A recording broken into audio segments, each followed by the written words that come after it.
Welcome back and thanks for staying with us. We're starting our front page review with the Punch. Nation. We always start with Nation, standard. Major headline.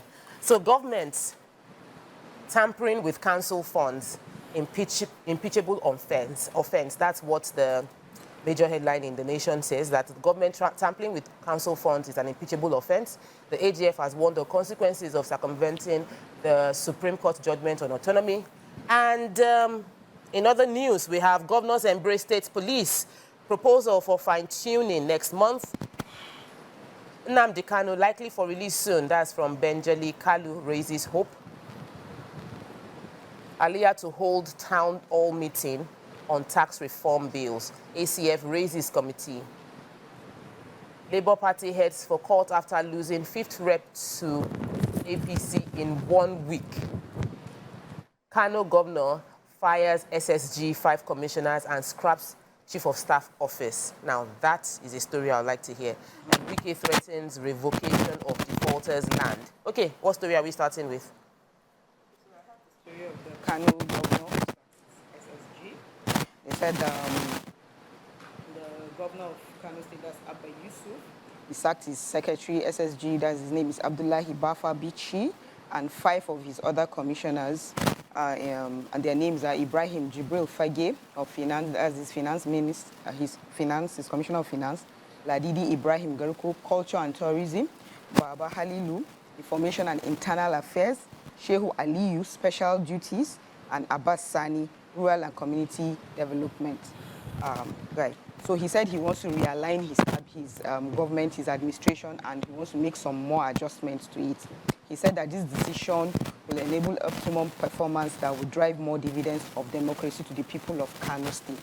And of course, he has said that those ones who have resigned, that they should come back and that he may reassign them to other. I think there's more to that story than what we are hearing, but yes, but those are the only things they said in the okay. Specify worry. So, all right. So the House of Representatives Deputy Speaker Benjamin Kano has said that the indigenous peoples of Biafra, IPOB leader Nnamdi Kanu, would soon be freed. Okay. Yeah, the Deputy Speaker said high-level on-the-ground dialogues, relevant authorities were ongoing to secure Kanu's release. Yeah, he said this. He dropped this hint at the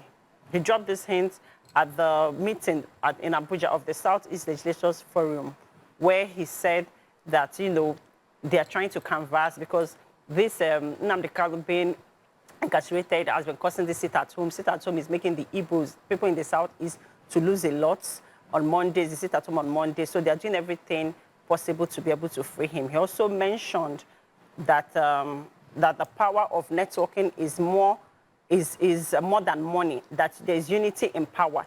That the Igbos are in the Southeast, that they should come together and support the Southeast Development Commission in realizing its objectives, and the administration of President Bola Ahmed Tinubu stressing that the government means well for Ndibu and Nigerians in general. So hopefully, let's see what happens, because we know he's been incarcerated since 2021, and everything that's been done for him to have for him to be bailed, but that has not been successful. So let's see what happens next. Yeah, I have Governor Hyacinth Aliyah of Benue State. As we know, he's the Catholic priest who is the governor and who has made transparency his watchword for his administration. He says that he plans on having town hall meetings to explain the benefits of tax reform bills to his people. He said that he's optimistic that despite the hiccups, the tax bills will be passed and become law, and that he's giving all the backing necessary for the bills to be considered by the National Assembly. He says, I have committed myself to supporting the bills because if passed, the tax law will aid quick development in the states. He assured that majority of the governors are in support of the bills. And then, in explanation of why he's holding town hall meetings, he says, we need to explain it to the people and get the understanding of our people. So this is what we're talking very, I like that he's doing that. And that's one of the things we've always talked about, that making the bills that we think is best for our people is one thing, and making sure that they understand why we're pushing these policies and bills is important, and he's doing that. So and it should trickle down to other states so that there will be, once there's information, once you switch on the light, then there's less confusion. Moving on to the Punch, major headline, local government autonomy. Federal government threatens contempt suit against errant governors. Lawyers, states, attorney generals, they are aiding governors' risk. That's from, and then there might be sanctions as well. I think that's a very, very important story because we all celebrated the local government autonomy Supreme Court ruling. In other news, INEC to phase out PVC's plans diaspora voting. Federal government issues 1 trillion naira sukuk bond to fund 128 road projects. Yuletide, Inspector General orders nationwide deployment of cops. Secular Road, Oyo begins fresh landowners verification. Tax reform, APC governors may meet National Assembly, ACF raises panel. Tinubu present 2025 budget to National Assembly on Tuesday.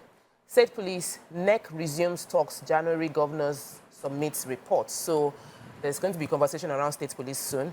Imported petrol landing cost drops to 900 per litre. All right, so what story can we take before we go on a break? The Inspector General of Police, Kayode Egbetokun, has ordered the immediate deployment of police personnel to strategic locations, key areas, and identified hotspots nationwide during the festive season. They said the IGP has directed the immediate deployment of adequate personnel to strategic locations, key areas, identified hotspots across the states. The initiative is aimed at curbing traffic, highway robberies, and other criminal activities during this period of increased mobility, public gatherings, and celebration. So this emphasizes the IG's commitment to public safety, noting that significant progress has been made in combating crime. Security operatives will be positioned on major highways and roads to deter criminal activities, especially the highway. Well done, police. We know that many times we call you out for some behaviors that are not acceptable, but also we need to commend you when, you do things that are in line with your duties. And so for me, I think this is welcome, and thank you for doing that, because really during festive season there seems to be a spike in crime, and to have that you have already taken steps to prevent that is commendable, so thank you. All right, we'll take a quick break. When we return, we'll continue with Front Page Review. Please stay with us. We'll be right back.